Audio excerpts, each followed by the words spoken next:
She is nestled in this painting. The drawing of her is dashed and sketch-like, but she has the same importance and weight as the items described around her.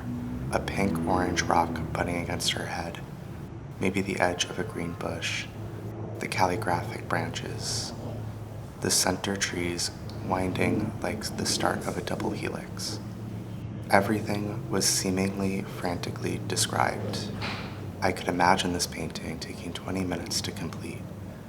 Matisse's sophistication of simplicity is something that is rewarded with long looking. Over years, his paintings stick around in your head, persistent. If you paint, I think this is especially true. The longer I've looked at these paintings, the more impossible they seem. It's not just the mark making that removes hierarchies in this painting, but the free use of color. Color completely freed from concepts of localness. Color that is possessed, that moves where it will, that describes but also has its own character that I will try with words to describe. The now cracked Viridian passages are sinewy in a way that seems inherent to their shape. Their rupturing as the years pass only seems to exemplify this. The purple and pink on her body expand past her borders to the ground at her right, or are those shadows casting on her? The slightly higher chroma of the teal shadow directly under her, which pops forward and doesn't recede as it should. These colors move around the canvas and teach you how to view them. They follow a logic of Matisse's hand and eye, tethered to an observed moment in time, but also aloft, idiosyncratic, completely individual. No matter how many times I look at this painting, I try to read the letters the woods make and wonder if she's staring at a green butterfly, or like us is enamored by two brush strokes placed where they must be placed.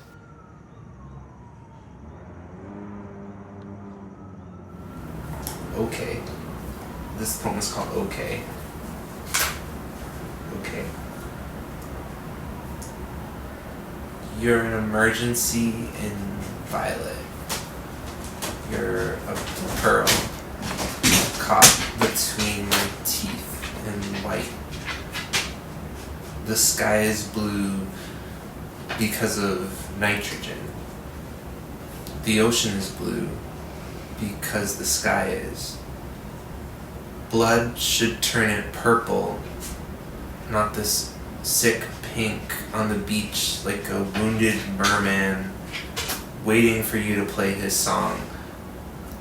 That song is mean. I hear it. I heart it. I hurt. Death grows in you before it grows on you. My body is covered in tiny wings. Since I'm in love, I grew up in a dark place. Touch me as a form of ID. Your butt is one or two of a kind of like us. Rain rains, go-go boys go. Love loves love.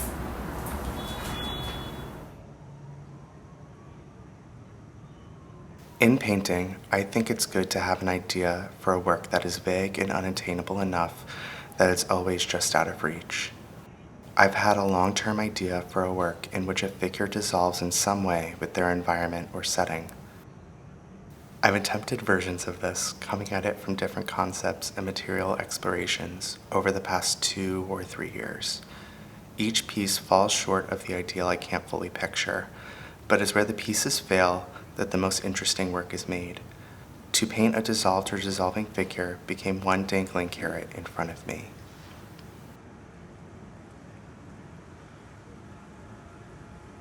Pareidolia is the brain's drive to seek out facial characteristics or other meaningful information within patterns or nature, the outlet as a shocked face or pointing out animals the clouds briefly look like. I love this tradition in 17th century Flemish artwork to create double images in paintings and prints that forever alternate between being a landscape or a portrait. A well can describe the curve of an eye. A grouping of trees could be a passage of hair. I thought maybe by creating a periodolic figure, I could find a way to dissolve a figure in his environment. In my painting, Joseph has a snake delineating the heel of his foot and winding to describe his toes. A shell adheres to his ankle bone. A stick rests along his shin to his knee where a stone sits. Below Joseph's reclined form is a tableau of dead and living animals, plants, and fungi.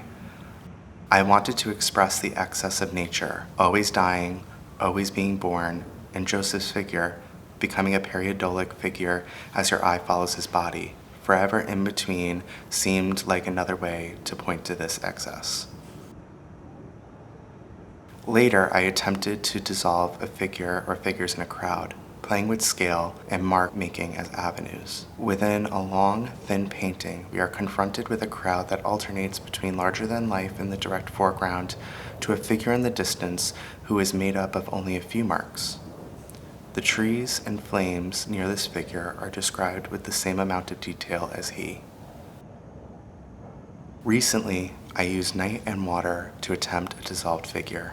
It's a painting of my husband Ian, jumping into the waves of the ocean at night. I wanted to convey the optical sensation of that moonlit beach, the sort of static and lack of visual information.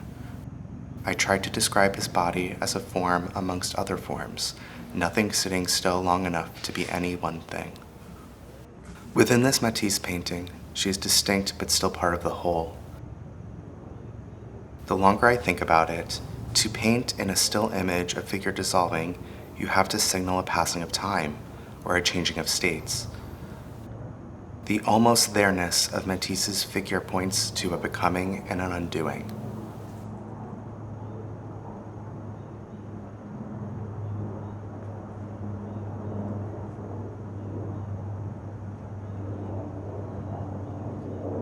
I dug up from, I read at,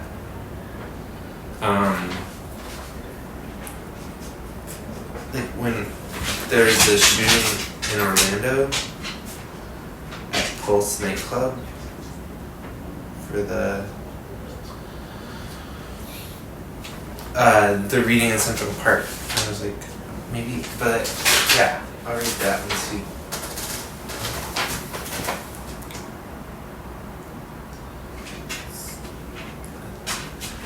It's called, Yes, Death,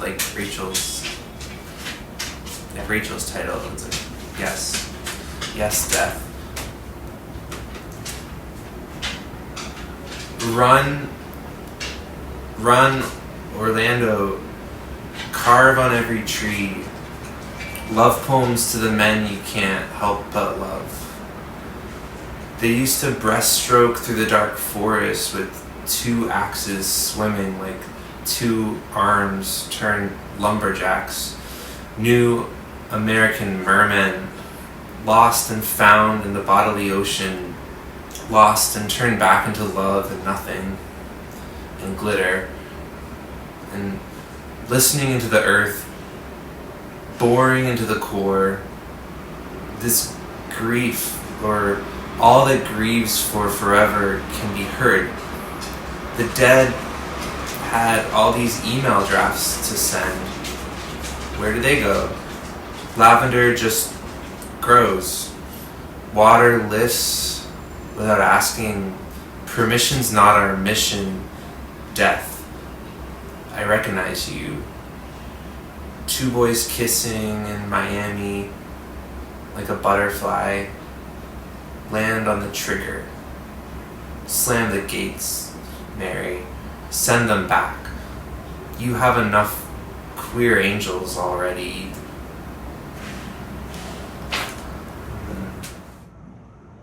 To get at why I'm interested in all of this, I'm going to read at length from an essay by Patricia DeVries entitled Against Gardening. I hope it explains why this Matisse piece speaks to me so much and why his usage of color and his hand still feel transgressive over a century later.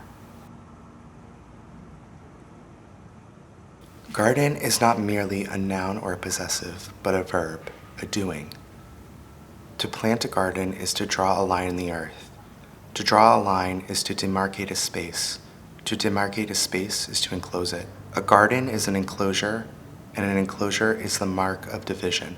A garden's hedge, picket fence, and gate help mark off territory. Turf, paving, flower beds, borders, and terraces create a system of division. And mowers, hedge shears, rakes, tying wire, tree saws, and leaf blowers form some of the tools to create order within the divisions. Enclosures, as Silvia Federici has taught us, produce hierarchies and distinctions in the given context between, for example, ladybirds and aphids, slugs and budworms, weeds and plants, feces and manure, as well as the force and violence required to impose them. Garden work is ordering work, and ordering work involves classification. Classification is the practice of exclusions. To exclude is to bar, to prevent from entering, to maintain what is considered inside and outside, the desirables from the undesirables, order from disorder. To garden is to occupy territory, which requires repetitive effort to reimpose a constructed order.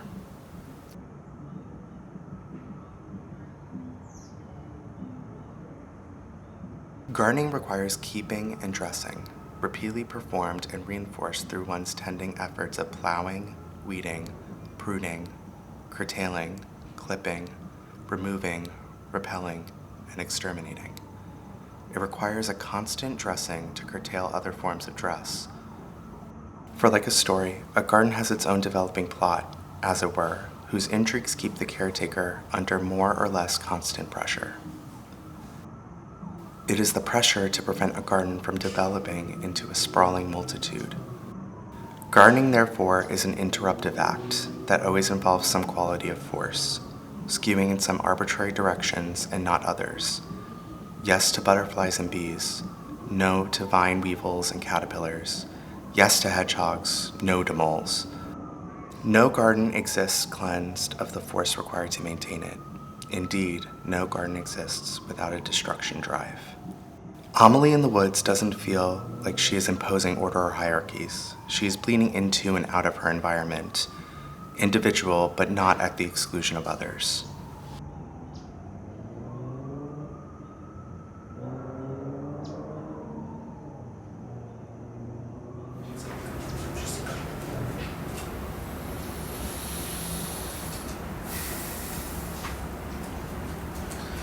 Okay.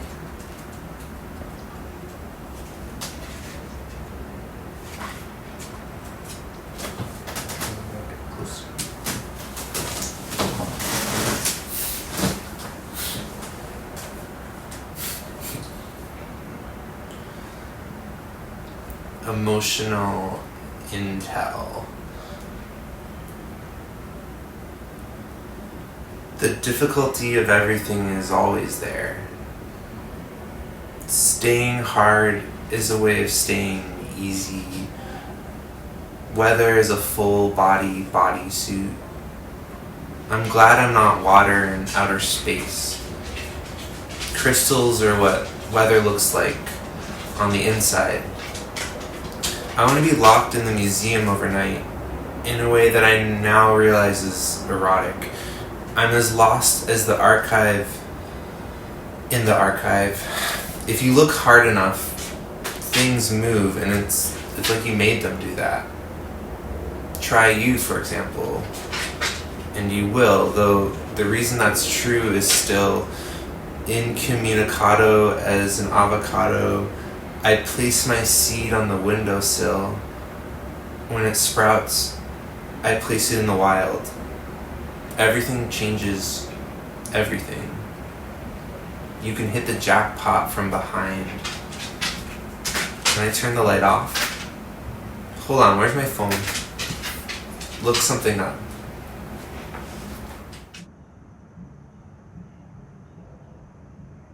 To prepare for this talk, I also read Monica Gagliano's book, Thus Spoke the Plant. She details scientific experiments that point to plants having sensory abilities that directly counter our hierarchical understandings of sentience. Plants give each other information and communicate. Some have been shown to learn and remember in Pavlovian response tests. Her work is centered on trying to move humans to a relationship with plants, extending beyond ownership and custodianship, a vision of non-hierarchical co-participation. She writes, "It should be clear that unlearning distinctions does not mean not seeing them. It doesn't mean that differences are not useful. What it does mean is that we stop being obsessed with them to the point that we cannot see anything beyond them, and thus miss the incredible richness of qualities and characters of both the human and non-human world." Something else felt familiar and persistent to me about the pose Amelie takes. It was on the tip of my tongue for weeks ahead of this talk when I finally realized that I had posed for my husband, a photographer, in a pose that is almost the mirror image of her pose. In 2015, on a trip to Austin, Texas, we found ourselves at Hippie Hollow Park, a nudist beach with a rocky descent to the water. There on the rocks, Ian had me pose in a sort of odalisque position, naked aside from my pink socks, like Amelie. I was posed from behind. I distinctly remember the rocks that I stared at while I waited for Ian to focus and set up his shot on his large format camera. I was afraid there would be spiders or other insects hiding in the crevices of the hill. I wonder what Amelie stared at while she waited for her husband to sketch her pose. I laid there long enough to get a pretty bad sunburn. I wonder in general what posing like this was like for Amelie then, in this town. In Matisse, The Life, Hilary Sperling writes of this period. Posing nude was a problem even for a professional model in Colère, which stuck so closely to a Spanish severity and morals that the only way Amelie could model for her husband was by rising early each morning, leaving the Hotel de la Gare at 6 and walking through the railway tunnel as soon as the Paris-Barcelona Express had passed, then climbing up to the woods on the mountain slopes beyond. "We've been there a dozen times, and we have never been disturbed," Matisse explained to Manguin. "But it means an hour's walk, and you have to come back at 10 or 11 in the great heat, which is hard."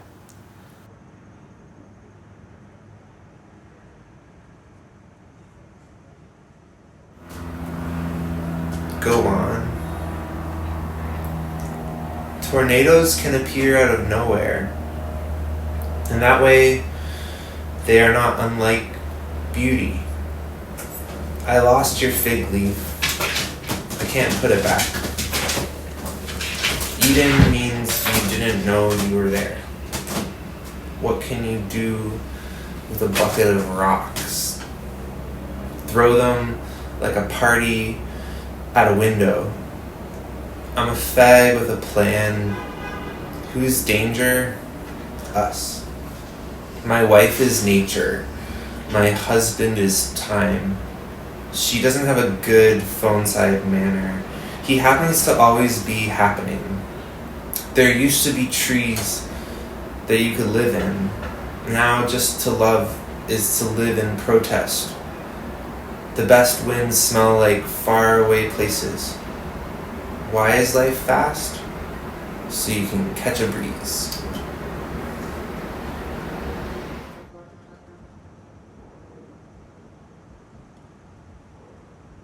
I'm also reminded of the artist Aidan Koch's 2015 book, Glass Surfaces and Still Pools, in which an unnamed character finds herself alone in a vast empty space with only her own reflection until she is eventually visited by a butterfly. She observes it, but decides ultimately that they are too different to relate to each other. The epilogue features the butterfly staring at itself in a pool of water. As Donna Haraway writes, everything is connected to something, which is connected to something else. While we may all ultimately be connected to one another, the specificity and proximity of connections matter. Who we are bound up with and in what ways. In the spirit of these connections, I couldn't only speak of one piece in this exhibition. Another, initially unassuming piece stuck with me. It's a drawing Matisse made of Derain that is so slight that it almost feels like a figure dissolved. I love the in-betweenness of the figure asleep, the leg that Matisse drew and then fixed. How prone the figure is, and to me, homoerotic, especially with the shirt flipped upwards, exposing his stomach. This inspired me to paint a piece that is still in progress. I had my friend, the poet, Paul Legault, assume the pose from the drawing. I tried to retain the in-betweenness of the figure asleep. I added a sort of eclipse and included a book of poems Paul wrote, opened as if he was midway through reading when he fell asleep. In one last connection, a line from one of Paul's poems was used as a title for an exhibition I did at Grimm Gallery in 2022. The show featured the periodolic figure painting and was titled A Pearl Caught Between My Teeth. I thought of the mouth transformed to a shell, and the idea that a painful irritant could cause a chain reaction, forming a beautiful and excessive item like a pearl.